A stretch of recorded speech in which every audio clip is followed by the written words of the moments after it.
Leute, willkommen zu einem neuen Wäschetalk. Ich habe hier Windeln heute und so diverses. Und ich dachte, ich knüpfe mal am letzten Video an. Eure Resonanz auf das Video zu den Kinderrechten war ziemlich groß. Habe ich nicht erwartet, dass das so eine Welle machen würde. Aber es freut mich auch, weil die 50.000 Unterschriften, die es für die Petition brauchte, sind zusammengekommen und sogar noch mehr. Also das hat sich gelohnt und jetzt muss das im Bundestag angehört werden.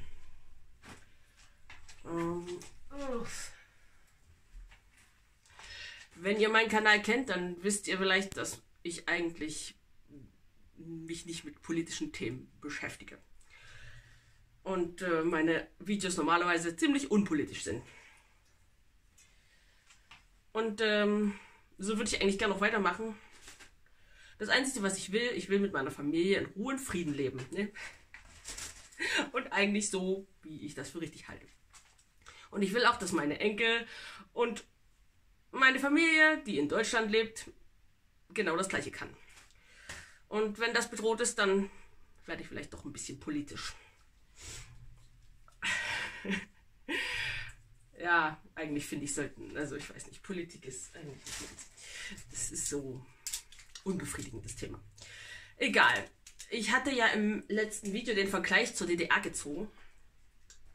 Und das habe ich nicht einfach so zufällig getan, sondern ich bin in der DDR aufgewachsen. Als ich 8 Jahre alt war, war die Wende und ich habe also auch noch das vorerlebt und ich kann mich noch daran erinnern. Und meine Eltern haben auch unter der DDR gelitten. Mein Papa war Pfarrer in der Landeskirche, in der evangelischen, und der hatte öfters mal Stasi-Besuch. Und er hat auch eine Stasi-Akte, aber er hat sie nie eingesehen, weil er will sich das ersparen, das zu sehen, was da drin steht. Und wer von seinen Freunden ihn vielleicht verpfiffen hat oder sonst was, das will er nicht wissen. Meine Mutter wollte eigentlich Medizin studieren, aber da war sie nicht der rechten Gesinnung dafür. Sie durfte das nicht, weil sie im Chor ein Lied nicht mitgesungen hat. Wie ging das? Irgendwie die Partei ist unser Steuermann, der Sache Lenins, dem Marxismus sind wir treu. Und da hat sie, als dieses Verschen kam, nicht mitgesungen. Also einfach ihre Lippen nicht bewegt. Das ist aufgefallen. Daraufhin wurde sie zum Direktor zitiert und hat ein Dudu gekriegt. Und ja, es gab dann halt keine Empfehlung zum Studium. Und ich war ja noch recht jung, aber ich bin eingeschult worden zu DDR-Zeiten. Und ja, ich war halt nicht als einzigste von unserer Klasse in den jungen Pionieren. Alle anderen waren in dieser Organisation drin und ich nicht. Meine Eltern waren ja außen vor, dadurch, dass mein Papa Pfarrer war, war er eben schon, gehörte nicht dazu, war nicht im Club. Und deswegen war ich auch nicht im Club. Und ja, da gab es so Fahnenappell und dann wurden die Besten geehrt. Und ich war zwar Klassenbeste damals, aber gekriegt habe ich nichts. Ich war nicht existent quasi für die. Also ich weiß, wie das ist, wenn man wegen seiner Meinung, wegen seiner eigenen Existenz und seines Andersseins ausgegrenzt wird. Und das ist das, was ich jetzt auch wieder beobachte, was in unserer Gesellschaft passiert. Und da gibt es halt die Medien, ne? Und früher gab es auch das Propagandablättle, wie man es genannt hat, die Zeitung halt. Und da war die offizielle Meinung drauf geschrieben. Und aber was sich die Leute so erzählt haben und was war was anderes. Und genau das Gleiche läuft heute auch wieder. Die Medien haben eine Meinung und da sind alle gleich. Gibt so ein bisschen Abweichung, ne? Weil es muss ja so scheinen, als ob es Demokratie ist. Aber so wirklich, die Dinge werden nicht diskutiert. So die wirklichen Dinge, worüber auch die Leute reden, ne? Und damals wie heute, meine Mutter, die hat uns ja auch nicht in die Krippe gegeben und nicht in den Kindergarten. Wir sind erst in die Schule gekommen und vorher waren wir halt zu Hause. Und da war sie die Einzigste in der ganzen Stadt. Und heutzutage läuft es auch wieder darauf hinaus. Wenn du mit deinen Kindern zu Hause bist, dann bist du auch der Außenseiter, dann bist du nicht im Club. Also die Parallelen finde ich schon sehr deutlich, muss ich sagen.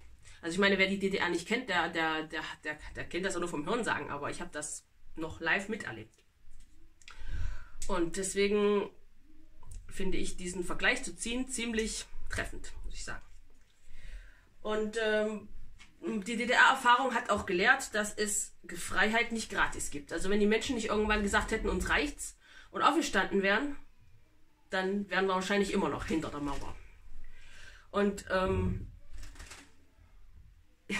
es gab in der Geschichte noch keinen Staat, oder vielleicht kennt ihr ja einen, dessen Ansinnen tatsächlich wirklich als erstes das Wohl seiner Bürger war.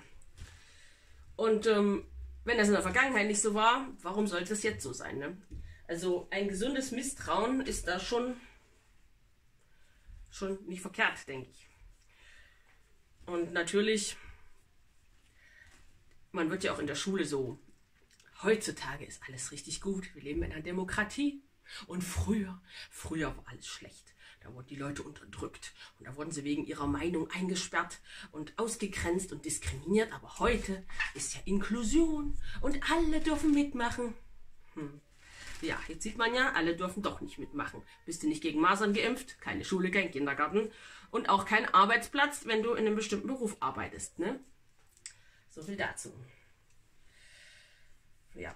Aber ich verstehe natürlich, dass man gern glauben will, dass der Staat einem was Gutes will und dass dass der Staat das Beste für seine Bürger will, weil alles andere, es macht richtig Angst und ich verstehe das. Also ich kann jeden verstehen, der sagt, nö, damit will ich gar nichts zu tun haben.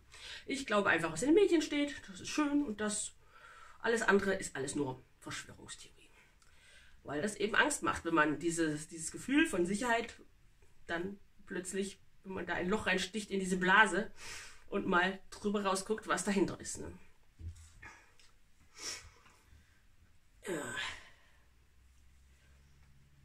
Ja, aber wenn man einmal anfängt zu denken, ne, dann kann man sich viele Fragen stellen. Zum Beispiel, das mit der Impfpflicht ist ja nichts Neues. Ne? Das wurde ja schon seit Jahren immer versucht durchzubringen.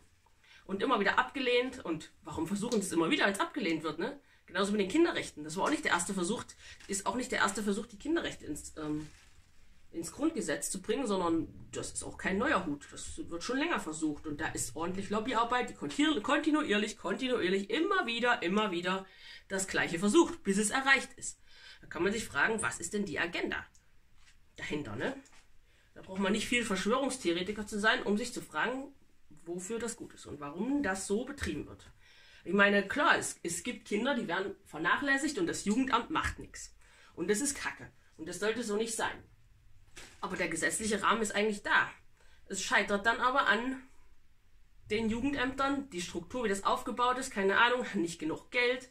Und ich glaube, am allermeisten scheitert es daran, dass es eben Leute da in dem System gibt, die kein Herz haben. Wie sie es haben müssten, um in so einem delikaten Beruf zu arbeiten. Und dann passieren eben so eine Sachen, dass Fälle vernachlässigt werden, nicht gesehen, Missbrauch ignoriert wird und an anderer Stelle dann aber völlig übertrieben reagiert wird. Ich meine, da wollen die Leute ja auch immer gern nicht glauben, dass es solch was auch gibt, ne? Dass Kinder aus den Familien genommen werden, völlig ungerechtfertigt, nur weil sie von irgendwelchen Familienmitgliedern oder Nachbarn denunziert werden. Aber das passiert tatsächlich. Ich habe ja ein bisschen Kontakt zu Leuten, ne? Die mich dann mal alles Mögliche fragen und auch um Hilfe bitten.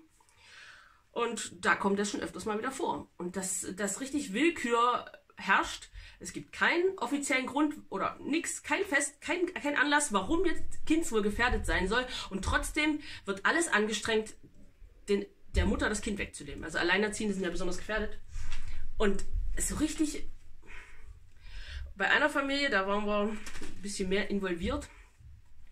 Die haben wir bei uns untergebracht hier in Frankreich. Und irgendwie so 2-3 Tage später ist bei denen in der alten Wohnung Polizei und Jugendamt und sowas aufgetaucht, um die Kinder abzuholen. Und dadurch, dass wir in Frankreich sind, haben wir die bei uns untergebracht und dadurch haben wir das verhindert. Und das war auch so eine Geschichte. Da war eine Person, die hat das so richtig angestrengt, so richtig. Ja, aber an die höheren Instanzen ging es da nicht, deswegen konnten sie es nicht über die Franzosen nicht mobilisieren, die Kinder zu holen, weil es war ja keine Kindswohlgefährdung, die man nachweisen konnte. Deswegen konnten sie da nicht weiter, aber wären die zu Hause gewesen, wären die in Deutschland geblieben, Kinder, rapzapp weg. Und das passiert tatsächlich. Und das will man vielleicht nicht wahrhaben, aber es ist so. Und daran würden die Kinderrechte auch nichts ändern. Sondern das sind die Personen, die in den Institutionen arbeiten. Und ein bisschen mehr Geld wäre wahrscheinlich auch nicht schlecht, dass die da drin gut arbeiten können und gut ausgebildet sind. Aber das schützt eben auch nicht vor Leuten, die ihren Job missbrauchen und da ein bisschen ihre Macht spielen lassen. Also es bräuchte eigentlich eine gesetzliche Regelung, die Machtmissbrauch vorbeugt und an die wo sich Eltern hinwenden können, um so einen Machtmissbrauch zu melden quasi. Also da liegt vieles im Argen, aber mit den Kinderrechten wird man das sicherlich nicht beheben. Ja. Ich weiß nicht, ihr kennt sicherlich dieses altbewährte Prinzip vom Teilen und Herrschen.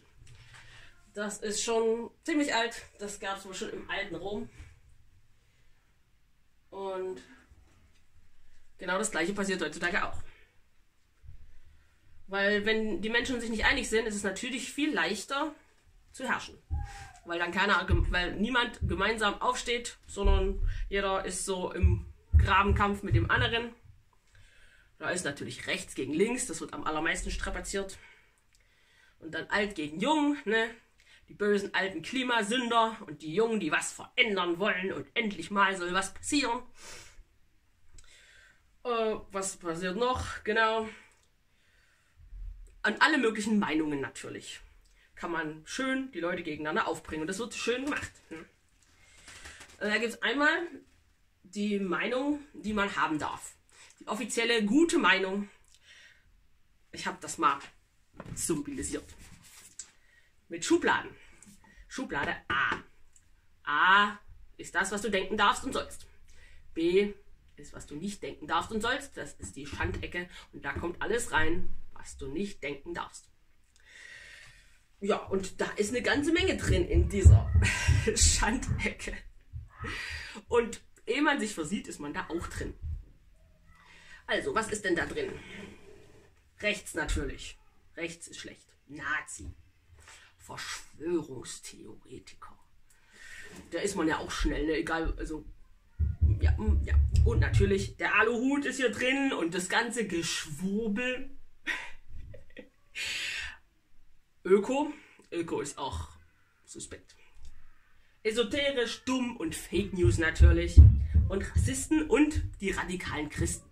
Das ist alles Kategorie B. Da will man nicht dazugehören. Also passt man auch gut auf, dass man da nicht dazugehört. Das ist aber gar nicht so einfach, da nicht dazu zu gehören. Weil, wenn du irgendeine Meinung hast, die nicht in Kategorie A gehört, dann kommst du ganz schnell in Kategorie B. Obwohl du da eigentlich gar nicht ansatzweise eigentlich drin bist, ne? Aber das ist ja egal, ne? Also wenn du dein Kind selber betreust zu Hause und nicht abgibst so, spätestens mit 2 oder so oder 3, dann bist du bestimmt rechts, oder? Ja, weil die AfD unterstützt doch die Familie und ist gegen die Fremdbetreuung. Und weil die AfD rechts ist, bist du auch rechts, wenn du gegen die Fremdbetreuung bist. Logisch, oder? Oder du impfst dein Kind nicht, oder du impfst dein Kind nicht nach Plan oder nicht so schnell, wie das sollte, oder nicht gegen alles, dann bist du natürlich ein Verschwörungstheoretiker. Weil eigentlich, offizielle Meinung, Impfen ist total sicher, keine Nebenwirkungen und die Krankheiten sind viel gefährlicher als alles andere. Und so steht es auf den offiziellen Seiten und das musst du glauben, Schublade A. Und wenn du das nicht glaubst und eine andere Meinung hast, automatisch bist du Schublade B.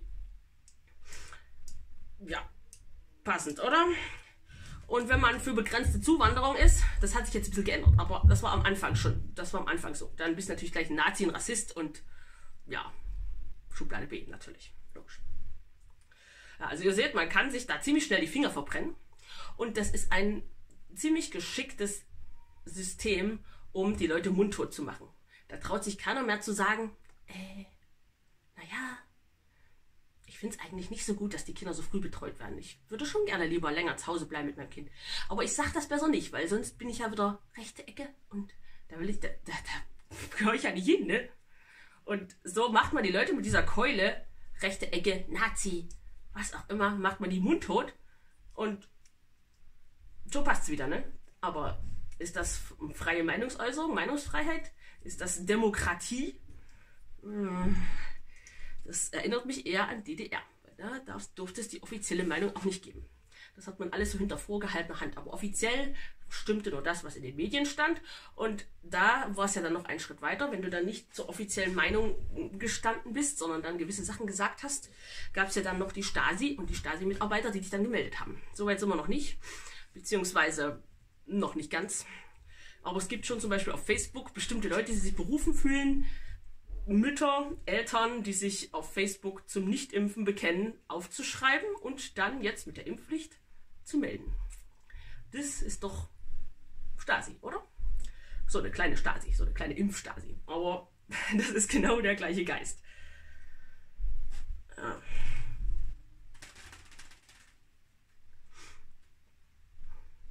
Also, es ist natürlich das Bequeme und das Leichte zu denken, stimmt. Und die sind alle verrückt. Das ist einfach zu denken, ne?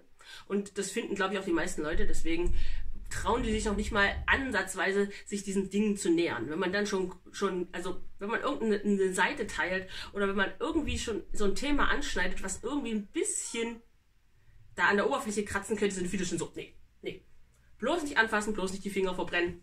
Das ist gefährliches Zeug. Weil, ehe man sich so sieht, ist man auch da, in der Schandecke. Und da will man ja nicht hin. Ja, also, genau. Das ist jetzt die Darstellung der Situation, wie ich sie wahrnehme. Und die Frage ist, wollen wir das so? Ne? Zudem finde ich ja, dass diese Einteilung rechts-links sowieso, also nicht funktioniert. Also, was ist überhaupt rechts, was ist links? Jeder hat unterschiedliche Ansichten und erstmal müsste man das definieren. Also ich finde, das ist ein bisschen überholt, dieses rechts-links sowieso.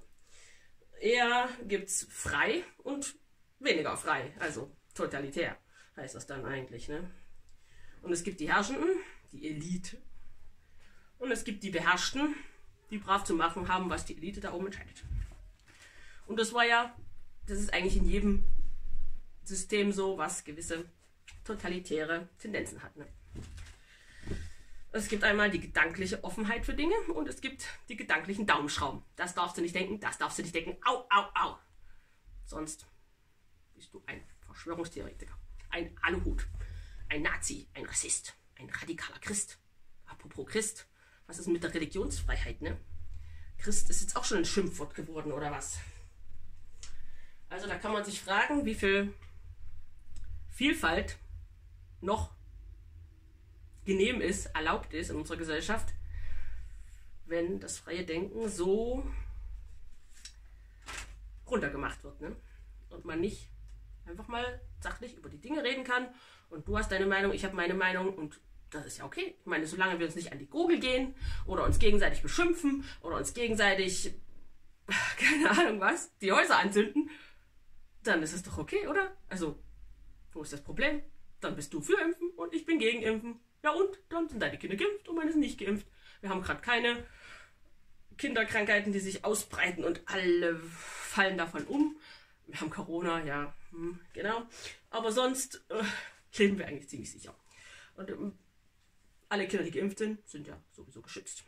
Und da es ja momentan eigentlich fast keine Kontraindikation mehr gibt, warum nicht geimpft werden darf, dann ist dieses Argument, ja, die nicht geimpft werden können, die müssen ja geschützt werden. Das zieht ja dann auch nicht wirklich mehr. Ja, also wollen wir so eine Gesellschaft von Schubladen und Vorurteilen und Extremen? Das ist eigentlich, finde ich, eine ziemlich unangenehme Gesellschaft, wo man sich nicht mehr traut, was zu sagen, wenn man eine etwas abweichende Meinung hat. Und ja, man sagt ja immer, wir sollten es ja besser wissen, ne, mit unserer Geschichte. Und wir sind ja so modern, das sollte uns ja nicht passieren. Ja, aber offensichtlich passiert das wieder. Und da müssen wir gut aufpassen, finde ich. Und wir sollten aufstehen gegen jegliche Diskriminierung und jeglichen Hass und jegliche Hetze. Und egal, ob das staatlich legitimiert wird oder nicht. Also, es hilft einfach nicht, die Menschen zusammenzubringen, sondern es teilt sie. Und da sind wir wieder beim Teile und Herrsche. Das funktioniert ziemlich gut, wie man sieht. Deswegen ist das unseren Obrigken auch nicht so dran gelegen, da was dran zu ändern, sondern die Medien, die gießen ja immer noch schön Öl ins Feuer, um diese Spaltung der Gesellschaft voranzutreiben. Aber wenn man das mal durchschaut hat, dann kann man sich auch dagegen entscheiden. Und dann kann man jedes Mal, wenn das wieder auf eine Spaltung rausläuft, wie die Bösen, die dann denken, Moment mal, wenn irgendjemand in die Schandecke gestellt wird, ist vielleicht irgendwas nicht ganz richtig, weil dann soll Spaltung passieren. Und warum soll Spaltung passieren? Damit wir uns nicht einig sind und vielleicht irgendwas bemerken, was wir nicht bemerken sollen. In der DDR gab es ja am Ende, als die Mauer gefallen ist, gab es ja diesen Slogan, wir sind das Volk. Und ich weiß, der wird auch wieder missbraucht von Pegida und keine Ahnung was, aber ich finde, dieser Satz, der sagt genau das, dass wir zusammenhalten müssen als eins, damit wir uns von einer Herrschaft befreien können, die uns nicht gut tut und die uns spaltet und die uns unterdrückt. Und die Tendenzen in unserer Gesellschaft, Regierung sind eindeutig da. Hin zu mehr Unterdrückung und mehr Zwang und Diskriminierung. Und das brauchen wir uns aber nicht gefallen lassen. Und dafür dürfen wir uns aber nicht spalten lassen, sondern wir müssen über unsere Diskrepanzen hinweg zusammenhalten und ertragen können, dass andere eine andere Meinung haben. Und dann können wir verhindern, dass das Ganze immer schlimmer wird. Ja, ich weiß, das ist alles nicht so optimistisch, ne? Aber die Tendenzen, die gerade da so gehen, die können einen schon ziemlich Sorgen machen. Also vor Corona brauchen wir wirklich keine Angst zu haben. Irgendwann haben es alle gehabt und alle sind immun. Und für alle aus der Schublade A habe ich dazu was. Unsere Regierung, die passt gut auf uns auf, ergreift alle nötigen Maßnahmen, um uns zu schützen. Wir brauchen keine Angst vor Corona zu haben. Und genau. Und für Schublade B habe ich meinen Aluhut heute mal aufgesetzt. Corona, das ist nur eine globale Übung, um Bevölkerungskontrolle zu verfeinern. Und irgendwann wird es vielleicht mal ein bisschen unangenehmer, aber momentan probiert man ein paar neue Sachen aus, zum Beispiel die häusliche Quarantäne. Das ist das, was man dieses Mal das erste Mal gemacht hat. Bei der Schweinegrippe gab es das noch nicht, aber diesmal gibt es häusliche Quarantäne. Und so verfeinert man die Strategien und die Pläne, wie man die Bevölkerung in Akutfällen, wie auch immer die aussehen, mögen, besser steuern und kontrollieren kann. Das ist die Schublade B-Version. Ihr könnt euch eine aussuchen oder auch noch eine ganz andere dazu erfinden. Jedenfalls, Corona braucht uns keine Angst zu machen. Aber uns sollte es Angst machen, wenn totalitäre Tendenzen in der Regierung zu erkennen sind. Da müssen wir dagegen aufstehen, das dürfen wir uns nicht gefallen lassen. Sonst ist es irgendwann viel schwerer, da wieder rauszukommen und das sind keine guten Konsequenzen, die dann folgen. Momentan ist ja auch schon Diskriminierung, Ausschluss von ungeimpften Kindern aus Kita und Menschen, die nicht gegen Masern geimpft sind, von Arbeitsplätzen. Und Meinungsunterdrückung sowieso. Aber was dann noch so am Horizont kommt, in anderen Ländern kann man das beobachten, was da zum Teil schon läuft. Impfpflicht für Erwachsene, alle müssen geimpft sein. Und das wird ja dann schön getrackt. Da gibt es ja dann die digitalen Gesundheitspass, wo man dann genau sehen kann, wer gegen was geimpft ist. Und dann hat der Staat die totale Kontrolle und dann passt das. Ja. Und das wollen wir nicht. Jedenfalls, ich will das nicht. Und deswegen nicht auf die Hetze einlassen, nicht die Spaltungen und die Grabenkämpfe mitmachen, sondern es gibt viele Leute, die denken wie ich und die denken wie du und die sind friedlich, mit denen kann man reden und an einem Tisch sitzen. Ich bin in verschiedenen Gruppen, da gibt es welche, die sind für Impfen und für Gegenimpfen und wir vertragen uns super. Und wir reden über die Dinge und jeder respektiert die Meinung des anderen. Es ist nicht nötig, dass man da macht. Das braucht es nicht. Es geht auch anders. Und wenn sich jeder dafür einsetzt und wenn wir zusammenhalten und auch für unsere Meinung aufstehen und nicht fürchten, in die Schandecke gestellt zu werden, wenn die das mit der Schandecke so schön vorantreiben, wenn die merken, dass das nicht mehr zieht, dass wir trotzdem für unsere Meinung stehen, dann verliert das seine Waffe und seine Macht über uns. Und dann ist wieder eine größere Vielfalt und Meinungsfreiheit möglich. Ja, das war schon alles, was ich sagen wollte. Und dann hoffe ich, dass alles wieder ganz schön wird und wir alle auf uns vertragen und ich in Zukunft nur über Sachthemen reden muss. Ja. Ja, das Ziel ist eigentlich Sachthemen, weil alles andere ist gar nicht nötig. Also eigentlich, ne? Das ist so.